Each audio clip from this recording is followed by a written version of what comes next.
close one against Fabiano. So he has shown in the past that you can take games off him in the bullet.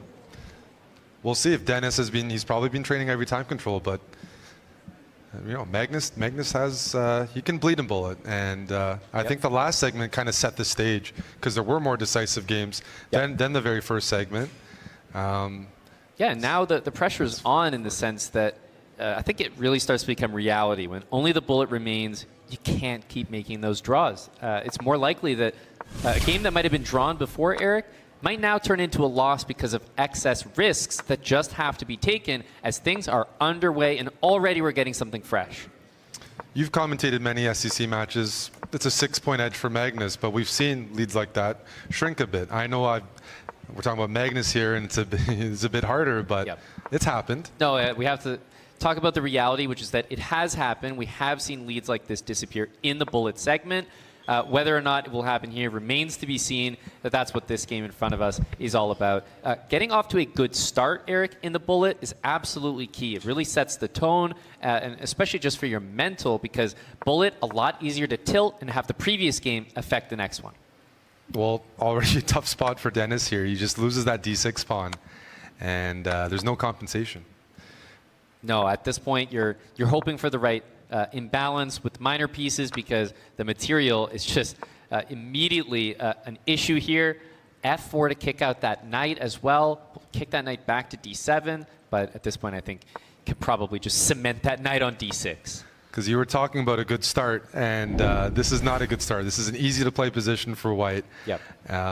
And you know, at some point, you got to start doing math. If you're a Denis fan at home, it's like, can only take so many losses before it might almost be mathematically impossible to come back. Yeah, and with that plus 1 second increment, don't think that a bullet game is 2 minutes. No. We've easily seen them last 5-6 minutes. It's incredible how long a single game can last in bullet just with the increment. And there's a strategy where when you're in the lead, you prolong the games a little bit because you can start to see the finish line, see that counter go down. You know it's only so much time left. Absolutely. Queen takes e6. We just have another pawn dropping in the position. You know, of course it's game one. You play this out no matter what. But at some point, if the position gets bad enough, playing the position out simply takes time off the clock. Yeah. No, you have to be realistic at a certain point. Can I actually win this position? Because, and my answer for this one is probably no, but I think he's waiting for a couple more moves because there's still heavy pieces on the board. That's right. So you just wait for that to dissipate, then you decide.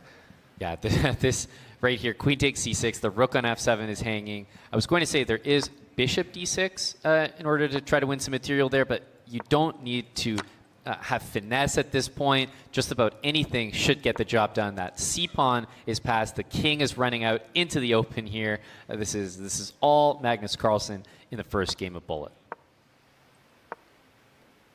Okay, are there any tactics? It's gotten a little loose here, Amon. It feels like Denis is, bishop e6. That's a nice find. That's a painful move to see. Right when it looked like things actually were turning into a bit of a tactical skirmish. Still a couple moves required here. I don't think Magnus is happy with his conversion. Let me say that. That's absolutely correct. Rook c4. Now there is rook c2, but you have to be quite careful, so it's time to bring the king in. Yeah, problem is you're down a pawn, so White can make this move like king d3 because every pawn endgame is winning. And here is, again, this is actually a position that's, I won't say it's worse than a loss, Eric, but you might know what I mean. No, I know what you mean exactly. It can go on forever and ever, and you might lose it. And there's no way you win except for like a mouse slip. Magnus can play this in his sleep. Okay, so king f4, g3, and at some point, if the king goes far away, what's going to happen is rook takes on a5. Yeah, that advanced king with that advanced pawn, Black's looking to sacrifice that rook and get the g-pawn running down the board because that might force a draw. Yep. Whereas if you just shuffle like this, as you mentioned, a lot of time can go off the clock. Yep, and this is a move that's still important to play correctly. But here's rook f5, got to bring the rook down, and this is going to work out, but you might try king e2 here. King e2 is the right try to check from behind. And now, again, what you talked about. This could go on for 50 moves, right? That's what's going to happen. Think about when we began, right? This is a 30-minute countdown. It's at 25 minutes. I bet everyone was saying there's no way a bullet game can go 5-6 minutes. Well, look at what we've got here.